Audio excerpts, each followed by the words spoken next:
میں عدالت کا شکریہ ادا کرتا ہوں کہ انہوں نے آج 8 کیسز میں میری ضمانت یہاں پہ اسلام آباد انسداد دہشت گردی عدالت میں منظور کی ہے۔ المیہ یہ ہے کہ اس وقت میری گجرانوالہ انسداد دہشت گردی عدالت ہے، وہاں پہ بھی کیس کی سماعت ہے۔ میری اسی وقت بیک وقت اس وقت انسداد دہشت گردی عدالت سرگودا میں بھی کیس لگے ہوئے ہیں آج ہی کے دن پہ۔ تو آپ خود اندازہ لگا لیں کہ بیک وقت میں 3 مختلف مقامات پہ 3 مختلف شہروں میں اسلام آباد، سرگودا اور گجرانوالہ میں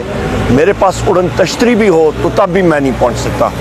تو یہ المیہ ہے، اور کل میں میاں والی میں تھا، اور اگلے دنوں میں بھی پورے پنجاب میں میری عدالتوں میں یہ حاضری لگی ہوئی ہے مختلف کیسز میں۔ تو یہ تو اس اللیگل اور فیک رجیم جو ہے، انسٹالڈ رجیم، ان کے اوپر ایک دھبا ہے۔ اور یہاں پہ میں یہ بھی کہوں گا کہ جوڈیشل سسٹم کی یہ بھی ریفارمز کی ضرورت ہے، اور پولیسنگ سسٹم میں بھی۔ یہاں پہ یہ میں کہتا چلوں کہ پرسوں شام جو اڈیالہ جیل میں ہوا، وہاں پہ وزیر اعظم عمران خان صاحب کی ہمشیرہ گان کو ان سے نہیں ملنے دیا گیا۔ ہمارے ساتھی اریسٹ ہوئے، اس پہ عالیہ حمزہ صاحبہ تھیں، اس پہ ہمشیرہ گان تھی وزیر اعظم عمران خان صاحب کی، ان کے ساتھ عالیہ حمزہ صاحبہ تھیں، ان کے ساتھ صاحبزادہ حامد رضا صاحب تھے، اس کے ساتھ ساتھ ان کے کزن قاسم صاحب تھے، اور ان کے ساتھ طیبہ راجہ صاحبہ تھیں، اور ہمارے ایڈوکیٹ اور ایم این اے جناب شفقت عوان صاحب تھے سرگودا سے۔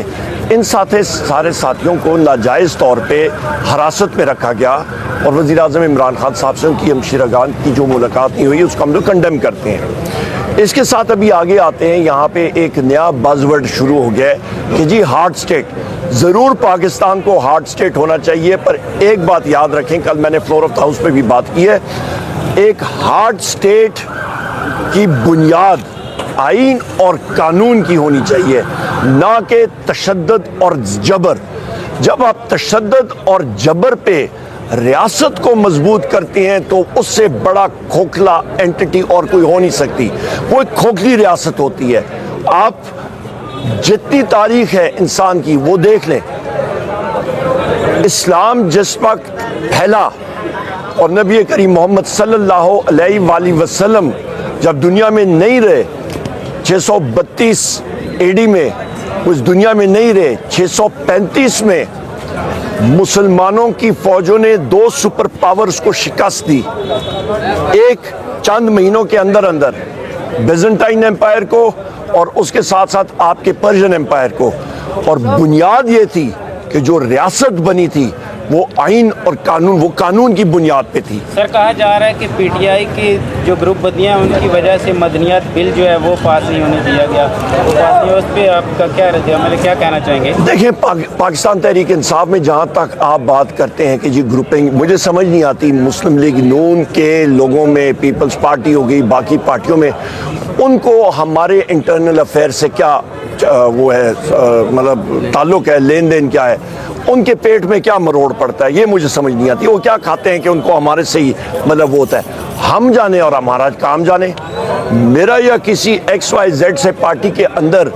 یا تعلقات ٹھیک نہیں ہے، یا میری کسی کے ساتھ کوئی بات چیت ہوتی ہے، وہ میں جانوں اور وہ شخص جانے، اور پارٹیوں کے اندر ہوتا ہے۔ اور پی ٹی آئی میں ہم لوگ کوئی چودراہٹ والی پارٹی یہ ہے نہیں،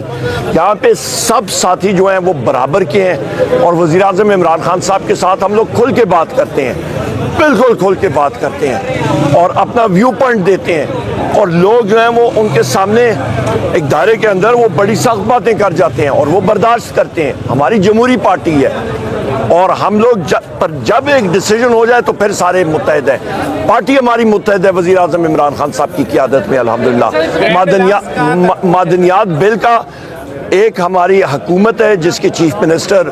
وزیر اعلیٰ علی امین خان گنڈاپور صاحب ہیں۔ جب پروونشل اسمبلی، پروونشل گورنمنٹ اور پولیٹیکل پارٹی چاہے گی، وہ اپنا ذہن استعمال کریں گے، اور پاس کرنا نہ کرنا وہ پروونشل گورنمنٹ اور پروونشل اسمبلی کا کام ہے۔ گرینڈ اعلان سر کہاں تک پہنچے، اس کو تو بریک ہی لگ گئی ہے؟ آپ کوئی بریک نہیں لگی، الحمدللہ ہماری جدوجہد جاری ہے۔